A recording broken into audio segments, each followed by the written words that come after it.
서울의 한 장례식장은 검은 상복을 입은 조문객들로 북적였습니다. 저는 남편의 영정사진 앞에 앉아 멍한 눈빛으로 사람들을 맞이했습니다. 갑작스러운 교통사고로 세상을 떠난 남편 정호의 빈자리가 이제야 실감나기 시작했습니다. 수많은 이들이 다가와 위로의 말을 건넸고 저는 기계처럼 고개를 숙여 답례했습니다. 슬픔과 충격 속에서 하루하루가 흐릿하게 흘렀습니다. 장례식이 거의 끝나갈 무렵 입구에서 소란스러운 기운이 느껴졌습니다. 뒤늦게 도착한 한 무리의 사람들이 들어섰습니다. 검은 정장을 입은 그들 사이에서 리더로 보이는 남성이 제 시선을 사로잡았습니다. 그는 다른 이들과 달리 당당한 걸음으로 다가왔습니다. 고급스러운 수트, 단정히 빗어 넘긴 머리, 굳게 담은 입술. 하지만 제 눈은 그의 왼쪽 귀 뒤에 고정되었습니다. 그곳에 삼각형 모양으로 자리 잡은 세 개의 점. 숨이 턱 막히는 듯했습니다. 그건 15년 전 해외 배낭여행을 떠났다 실종된 제 아들 태준의 독특한 특징이었습니다. 의사는 그것을 선천성 색소 침착이라고 했습니다. 태준만의 특별한 표식이었죠. 심장이 빠르게 뛰기 시작했고 다리에 힘이 풀렸습니다. 손이 떨렸습니다. 그 정장 차림의 남자는 명함을 직원에게 건네며 무언가 말했고 저는 그 명함을 슬쩍 볼 수 있었습니다. 윤태준, KS건설 대표이사라고 적혀 있었습니다. 윤태준, 김태준. 성만 바뀌었을 뿐 실종된 제 아들과 너무나 닮아 있었습니다. 시간이 멈춘 듯했습니다. 아들이 살아있을지도 모른다는 생각에 숨이 막혔습니다. 남편의 장례식장에서 죽은 줄 알았던 아들을 만났다니 기쁨인지 충격인지 구분할 수 없는 감정이 가슴을 짓눌렀습니다. 우리 태준이 살아있는 거야 속으로 중얼거렸습니다. 15년간 꿈에서도 그리던 아들의 얼굴을 이렇게 남편의 장례식장에서 마주할 줄은 상상도 못했습니다. 저는 떨리는 다리로 조심스레 그에게 다가갔습니다. 윤태준은 남편의 영정 사진 앞에 고개를 숙이고 있었습니다. 제 심장은 터질 듯 뛰었고 손은 식은 땀으로 젖어 있었습니다. 혹시 착각이라면 어쩌나 하는 두려움과 정말 아들이라면 어떻게 해야 할지 모르는 혼란이 뒤섞였습니다. 실례합니다. 제 남편과 어떤 관계셨나요? 떨리는 목소리로 물었습니다. 윤태준이 고개를 돌려 저를 바라보았습니다. 가까이서 보니 더욱 확신이 들었습니다.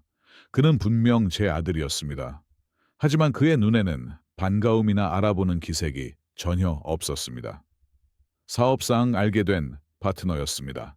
고인께서 많은 도움을 주셨죠. 오래전부터 알고 지내셨나요? 더 묻고 싶었습니다. 어떤 단서라도 찾고 싶었습니다. 하지만 그는 미간을 살짝 찌푸렸습니다. 그렇지는 않습니다. 최근에 알게 되었고 몇 번 만난 정도였습니다. 그래도 사업적으로 많은 조언을 해주셔서 감사하게 생각합니다. 그는 제 눈을 똑바로 쳐다보며 대답했지만 그 눈빛에는 전혀 알아보는 기색이 없었습니다. 내가 정말 착각하는 걸까? 하지만 귀 뒤에 세 개의 점, 그 특별한 표식은 착각일 리 없었습니다. 성함이 윤태준이라고 하셨죠? 더 이야기를 나누려는 순간 정장 차림의 여성이 다가와 공손히 말했습니다. 회장님, 다음 일정이 있습니다. 이제 출발하셔야 합니다. 윤태준은 시계를 확인하고 고개를 끄덕였습니다. 그리고 저에게 다시 고개를 숙여 인사했습니다. 부인께서는 많이 힘드실 텐데 삼가 위로의 말씀드립니다. 고인께서 좋은 곳에 가셨을 겁니다. 그리고 그는 뒤돌아 자리를 떠났습니다. 저는 그 자리에 서서 그의 뒷모습을 바라보았습니다. 15년 전 배낭을 메고 집을 나서던 아들의 모습과 겹쳐 보였습니다. 눈물이 뺨을 타고 흘렀습니다. 태준아, 작게 불러보았지만 그는 돌아보지 않았습니다. 비서와 함께 장례식장을 빠져나갔습니다. 저는 그 자리에 한참 서 있었습니다. 남편을 잃은 슬픔과 아들을 찾은 듯한 혼란이 뒤섞인 채로. 괜찮으세요? 장례식장 직원이 다가와 걱정스레 물었습니다. 저는 애써 미소 지으며 고개를 끄덕였습니다. 네, 괜찮아요. 혹시 방금 저와 이야기했던 분 아시나요? 윤태준 씨라고 하던데. 윤태준 씨요? 혹시 아는 사이세요? 요즘 뉴스에도 자주 나오는 분인데 젊은 나이에 큰 회사를 이끄는 대단한 분이에요. 그 말을 듣고 저는 결심했습니다. 반드시 진실을 알아내야겠다고. 남편의 장례를 치른 후 그 남자가 정말 제 아들인지 확인해야 했습니다. 그가 제 아들이라면 왜 다른 사람으로 살고 있는지, 15년간 무슨 일이 있었는지 알아내야 했습니다. 남편의 장례식을 치른 지 일주일이 지났습니다. 그동안 저는 KS건설과 윤태준에 대해 가능한 모든 정보를 수집했습니다. 인터넷 기사, 신문, 경제 매거진까지. 그는 몇 년 전 갑자기 한국 건설업계에 등장한 인물이었습니다. 해외에서 성공한 사업가라는 것 외에는 그의 과거에 대한 정보가 거의 없었습니다. 그리고 오늘 저는 마침내 그를 만나기 위해 KS건설 본사를 찾았습니다. 강남 한복판에 우뚝 선 KS건설 본사 빌딩 앞에 서자 가슴이 더욱 빠르게 뛰었습니다. 검은 정장을 입고 머리를 단정히 올린 채 자신감 있는 모습을 보이려 했지만 손에 든 가방은 떨림을 감출 수 없었습니다. 유리문을 밀고 들어서자 현대적인 인테리어의 넓은 로비가 펼쳐졌습니다. 대리석 바닥 높은 천장, 중앙에 우뚝 선 회사 로고, 모든 것이 화려하고 위압적으로 느껴졌습니다. 떨리는 다리로 안내 데스크로 향했습니다. 안녕하세요. 윤태준 회장님을 뵙고 싶은데요. 데스크의 젊은 여성 직원이 저를 위아래로 훑어보았습니다. 예약이 되어 있으신가요? 아니요. 하지만 매우 중요한 일로 뵙고 싶습니다. 저는 고 김정호 사장의 아내입니다. 제 말에 그녀의 표정이 살짝 누그러졌습니다. 잠시만 기다려주세요. 그녀는 전화를 걸었고 잠시 후 다른 여성이 로비로 내려왔습니다. 검은 정장을 입은 그녀는 윤태준의 비서임이 분명했습니다. 안녕하세요. 김정호 사장님 부인 되시죠? 저는 윤태준 회장님의 비서 강주입니다. 네, 박미영입니다. 회장님을 잠시 뵐 수 있을까요? 비서는 공손하지만 단호한 표정으로 말했습니다. 정말 죄송합니다만 회장님은 오늘 모든 일정이 꽉 차 있습니다. 내일이나 다음 주에 예약을 도와드릴까요? 실망감이 밀려왔지만 포기할 수는 없었습니다. 정말 중요한 일이에요. 장례식 때도 배웠는데 그 순간 엘리베이터에서 사람들이 내리는 소리가 들렸습니다. 그중 한 사람이 눈에 띄었습니다. 윤태준이었습니다. 그는 몇몇 임원으로 보이는 사람들과 함께 무언가를 논의하며 로비를 가로질렀습니다. 갑자기 그가 걸음을 멈추고 제게 시선을 돌렸습니다. 잠시 그렇게 서로를 바라보았습니다. 제 심장은 귀가 아플 정도로 뛰었습니다. 그가 천천히 다가왔습니다. 그의 얼굴에는 살짝 당혹감이 묻어 있었습니다. 김 사장님 부인 아니신가요? 네, 맞습니다. 박미영이라고 합니다. 그가 고개를 끄덕였습니다. 무슨 일로 오셨을까요? 죄송합니다, 회장님. 부인께서 예약 없이 오셔서 비서가 끼어들었지만 윤태준은 손을 들어 그녀를 제지했습니다. 괜찮아요, 주씨. 다음 일정은 언제죠? 잠시 후에 최 부회장님과의 미팅이 있습니다. 그럼 잠시 시간이 있군요. 제 사무실로 올라가시죠. 비서의 놀란 표정 속에서 윤태준은 저를 엘리베이터로 안내했습니다. 상승하는 엘리베이터 안에서 저는 그의 옆모습을 몰래 살폈습니다. 태준의 턱선, 눈매, 손가락까지 모든 것이 제 기억 속 아들과 일치했습니다. 엘리베이터 문이 열리고 저는 그의 뒤를 따라 회장실로 향했습니다. 이제 진실을 마주할 시간이었습니다. 회장실 문이 열리자 넓은 공간이 시야에 들어왔습니다. 탁 트인 통유리창 너머로 서울의 정영이 파노라마처럼 펼쳐져 있었고 최고급 원목 가구와 세련된 미술품들이 사무실을 채우고 있었습니다. 마치 영화 속 장면 같았습니다. 앉으시죠. 윤태준이 응접 세트를 가리키며 말했습니다. 저는 소파에 앉아 잠시 주변을 둘러보았습니다. 어떻게 시작해야 할지 마음이 무거웠습니다. 무슨 일로 저를 찾아오신 건가요? 그가 단도직입적으로 물었습니다. 저는 깊은 숨을 들이마시고 용기를 냈습니다. 사실 제가 오늘 온 이유는 개인적인 일 때문입니다. 15년 전 저는 아들을 잃었습니다. 윤태준의 표정이 굳어졌습니다. 죄송하지만 그게 저와 무슨 관련이 있죠? 제 아들 이름은 김태준이었어요. 15년 전 해외 배낭여행을 떠났다가 실종됐습니다. 그 이후로 어떤 소식도 듣지 못했어요. 그는 눈을 깜빡이며 저를 바라보았습니다. 그의 표정에서 약간의 불편함이 느껴졌습니다. 저는 떨리는 손으로 가방에서 준비해온 물건들을 꺼냈습니다. 먼저 오래된 가족 사진을 내밀었습니다. 이건 태준이가 대학 입학식 날 찍은 사진이에요. 보시면 당신과 정말 닮았다는 걸 알 수 있을 거예요. 그는 망설이다 사진을 받아들었습니다. 그의 눈동자가 사진 속 인물들을 하나씩 훑었습니다. 특히 젊은 태준의 모습에 시선이 오래 머물렀습니다. 하지만 곧 그는 사진을 테이블에 내려놓았습니다. 그리고 제가 장례식장에서 봤던 당신의 왼쪽 귀 뒤에 있는 세 개의 점. 그건 태준이가 태어날 때부터 가지고 있던 특별한 표식이에요. 윤태준은 무의식적으로 손을 귀 뒤로 가져갔지만 곧 표정을 굳혔습니다. 그의 눈에는 경계심이 가득했습니다. 저는 이어서 낡은 야구 글러브를 꺼냈습니다. 이건 태준이가 중학교 시절부터 아꼈던 글러브예요. 여기 그의 이름이 새겨져 있어요. 윤태준의 얼굴이 점점 굳어졌습니다. 그는 자리에서 벌떡 일어났습니다. 죄송하지만 이런 식으로 접근하시는 이유가 뭡니까? 제 재산을 노리시나요? 그의 날카로운 질문에 저는 충격을 받았습니다. 많은 사람들이 이런 식으로 접근합니다. 성공한 사업객에 갑자기 나타나 당신은 내 가족이라며 접근하는 사람들이 있죠.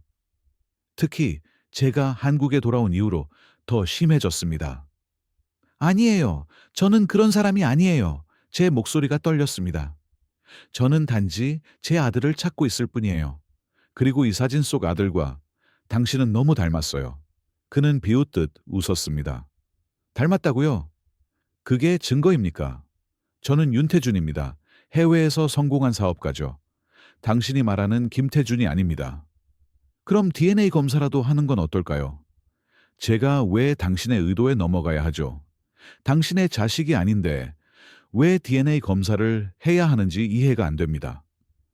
그는 창가로 걸어가 서울의 정영을 내려다보았습니다. 잠시 침묵이 흘렀습니다. 그가 다시 말을 이었습니다. 당신의 아들을 잃은 슬픔은 이해합니다. 하지만 저를 그 아들로 착각하시는 것 같네요. 절망감에 가슴이 무너졌지만 포기할 수 없었습니다. 윤태준은 잠시 생각하더니 자리로 돌아와 앉았습니다. 그의 표정은 여전히 의심으로 가득했습니다. 제가 불편하게 해드렸다면 죄송합니다. 가족은 있으세요? 저는 화제를 돌리며 어떻게든 더 이야기하고 싶었습니다. 그의 모든 것을 알고 싶었습니다. 그 질문에 윤태준의 표정이 살짝 어두워졌습니다. 네, 아내와 7살 된 아들이 있습니다. 아이 건강한가요? 그의 얼굴이 갑자기 더 어두워졌습니다. 그는 잠시 입을 다물었다가 결심한 듯 말했습니다. 아들은 지금 많이 아픕니다. 간 질환으로 이식이 필요한 상태입니다. 그의 목소리가 떨렸습니다. 혈액형이 어떻게 되나요? AB형입니다. 적합한 기증자를 찾기가 정말 어렵네요. AB형이요. 저와 같은 혈액형이네요. 윤태준의 눈이 커졌습니다. 저는 용기를 내어 말을 이어갔습니다. 제가 이식 검사를 받아볼 수 있을까요? 그는 놀란 표정으로 저를 바라보았습니다. 그의 얼굴에 의심, 희망, 혼란, 경계심이 뒤섞여 있었습니다. 왜 그렇게까지 하시려는 겁니까? 제게 뭔가를 얻기 위해서인가요? 아니에요. 그저 아픈 아이를 돕고 싶을 뿐이에요. 그는 자리에서 일어나 창가로 걸어갔습니다. 오랫동안 서울의 정령을 내려다보며 침묵했습니다. 그의 어깨가 무겁게 내려앉아 있었습니다. 저는 여전히 당신을 의심합니다. 갑자기 나타나서 제 아들이라고 주장하시고 이제는 장기까지 기증하겠다고 하시니 이해하실 거예요. 이건 너무 갑작스럽고 믿기 어려운 일입니다. 그는 천천히 저를 향해 돌아섰습니다. 그의 눈빛이 날카로웠습니다. 가슴이 아팠지만 그의 의심을 이해할 수 있었습니다. 저 역시 갑자기 나타난 낯선 사람을 완전히 신뢰하기는 어려웠을 테니까. 윤태준 씨, 저는 당신에게 어떤 것도 요구하지 않을 거예요. 돈도 인정도 필요 없어요. 단지 검사를 받고 당신 아들을 도울 기회를 주세요. 그게 전부예요. 그는 깊은 생각에 잠겨 있었습니다. 그의 표정에서 내적 갈등이 엿보였습니다. 한편으로는 의심을 떨쳐내지 못하고 다른 한편으로는 아들을 위한 희망을 포기할 수 없는 듯했습니다. 마침내 그가 깊은 한숨을 내쉬었습니다. 아들을 위해서라면. 그는 중얼거리며 저를 똑바로 쳐다보았다. 하지만 이것이 무슨 함정이라면 법적 조치를 취할 겁니다. 우선 적합성 검사부터 시작해야 합니다. 그는 실무적인 목소리로 말하며 책상으로 돌아와 전화를 들었습니다. 그가 병원 측과 대화하는 동안 저는 조용히 앉아 있었습니다. 가슴속에서는 두려움과 희망이 교차했습니다. 제가 기증자로 적합하다면 태준의 아들, 제 손자를 살릴 수 있는 기회였습니다. 전화를 끊은 윤태준이 저를 바라보았습니다. 내일 오전 9시 서울대학교 병원 이식센터로 오시면 됩니다. 제가 모든 절차를 준비해 놓겠습니다. 그의 눈빛은 여전히 경계심이 가득했지만 이전보다는 조금 누그러져 있었습니다.